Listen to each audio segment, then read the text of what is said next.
In this episode, Louise takes a closer look at stomach blood clots, a rare but serious condition that often goes undiagnosed. With Dr. Sharma away this week, Louise explores a real-life story that highlights just how easily the signs can be missed. Let's dive in.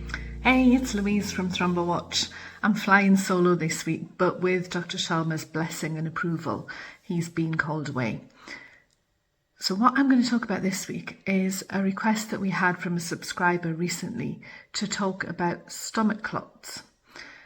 Now, stomach can mean all things to all people, anywhere from chest to hip. You can call it the belly. We're not focusing specifically on the organ of the stomach, but that area.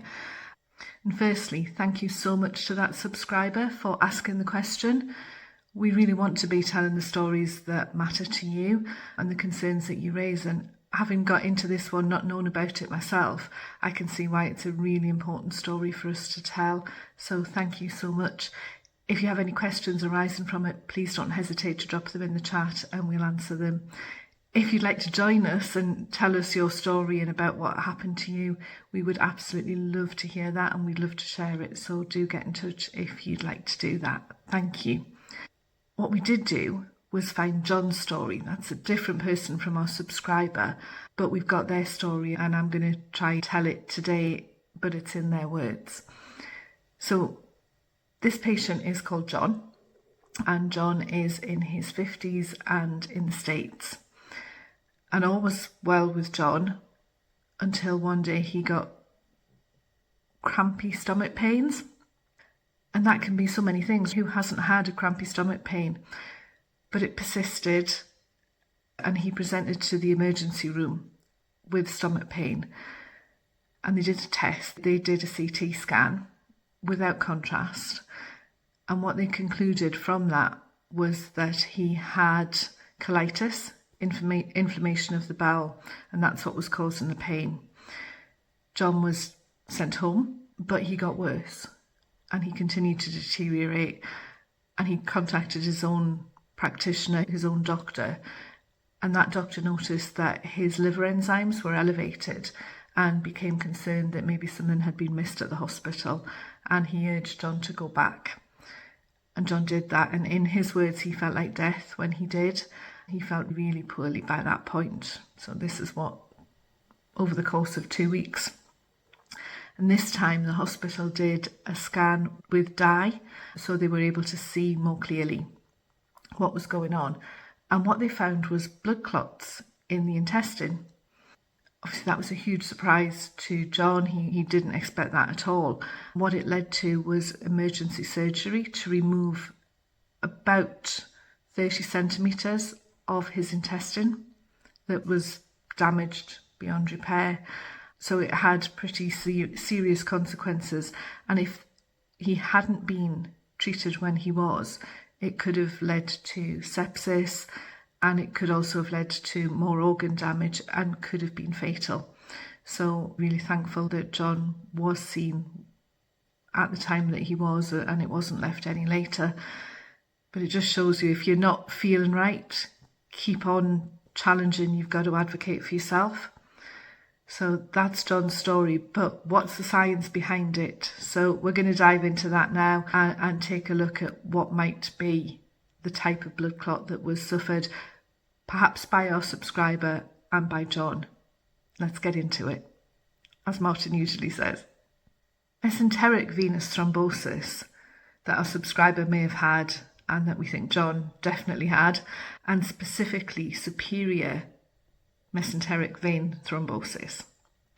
This is the formation of a blood clot in your superior mesenteric vein. This vessel carries blood away from your small intestine towards your liver, and the clot can disrupt normal blood flow among different organs in the belly. If the organs there don't receive enough oxygen-rich blood to function, then tissue can begin to die, and this can affect your whole body and can be fatal, as we've discussed, without prompt diagnosis and treatment. Symptoms can come on suddenly within 24 to 72 hours of a clot, and this happens in 60 to 80% of cases, and this is known as an acute presentation. Where the blockage is less complete, the symptoms can appear more slowly, perhaps over two weeks or so before somebody will seek medical attention. And in that time, you'll be thinking it's all kinds of different stomach issues, no doubt. It's also possible to have a lower impacting clot that doesn't ever produce symptoms, and this can be found on routine examination. So there are 3 different types: acute, subacute, and chronic. And chronic is the one that might never produce symptoms and you don't know you've got it. This is a rare condition. Only between 1 in 5,000 to 1 in 15,000 hospital admissions are as a result of mesenteric venous thrombosis. It usually affects people in their 40s or 50s. And unfortunately, as we've discussed, symptoms can be vague and easily mistaken for something else. There can be sudden severe cramping, like John had, or the pain may be more vague and come and go. There could be blood in your poo, making it look black. There may also be nausea and vomiting with blood in your vomit. You can have a bloated stomach, swelling in your legs and feet, and also mental confusion. Sometimes it can be caused by injury to the vein from inflammation or surgery, or from slow circulation due to cirrhosis or heart failure, or even compression being squeezed from a mass or a tumour. Genetics can play a part, with conditions such as Factor V Leiden having an impact, and sometimes no cause can ever be found. The risk factors for this type of clot include inherited or acquired clotting disorder, as we've talked about, and that clotting disorder can come from your medication, so please always keep an eye on the side effects that you could get from your medication for whatever you take it for. You can also get it as a result of inflammatory bowel disease, which is obviously much more common, cirrhosis, pancreatitis, pancreatic cancer, heart failure, enlarged spleen, abdominal tumour or mass, or even abdominal surgery. The complications that you can get from it, as well as death of tissue that we've talked about, it can cause sepsis, and that is life-threatening. In terms of treatment, like John, removal of some of the intestine may be warranted. Sometimes you can just manage with the sorts of anticoagulant therapy that we've talked about previously to break down a clot, or thrombectomy, both of which we've talked about in previous episodes. I really hope that's been a helpful whistle-stop tour of this type of stomach clot that is really not well known. So hopefully we've helped a little bit with that, and thank you so much to our subscriber who asked us to highlight it. So thanks again to our subscriber who kindly asked for more information. Clearly it's an important topic for us to have covered, and we really hope that it's helped and has helped bring awareness to other people.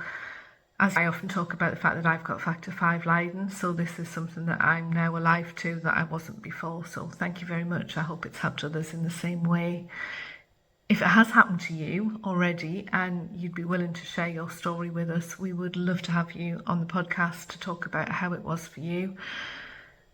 It's so important to hear your voices, because that's the only way we can really understand how it affects people like you and me, not just how a medic sees it, as we get from Dr. Sharma.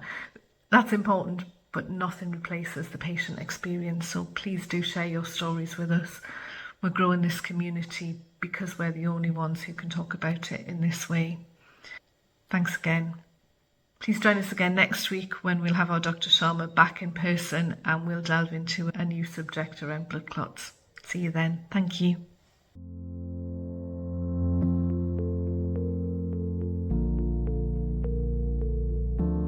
This podcast is for informational purposes only and does not constitute medical, legal, or financial advice. The views expressed are the personal opinions of the ThromboWatch team. If you think you may have developed a blood clot, please speak to your healthcare provider urgently. Health-related information shared in this podcast, including text, graphics, images, and other material, is intended for educational purposes only and is not a substitute for professional medical advice, diagnosis, or treatment. Always seek the advice of your doctor or another qualified healthcare provider with any questions you may have regarding a medical condition. If you believe you're experiencing a medical emergency, call 999 in the UK. For less urgent support, call 111. Thank you.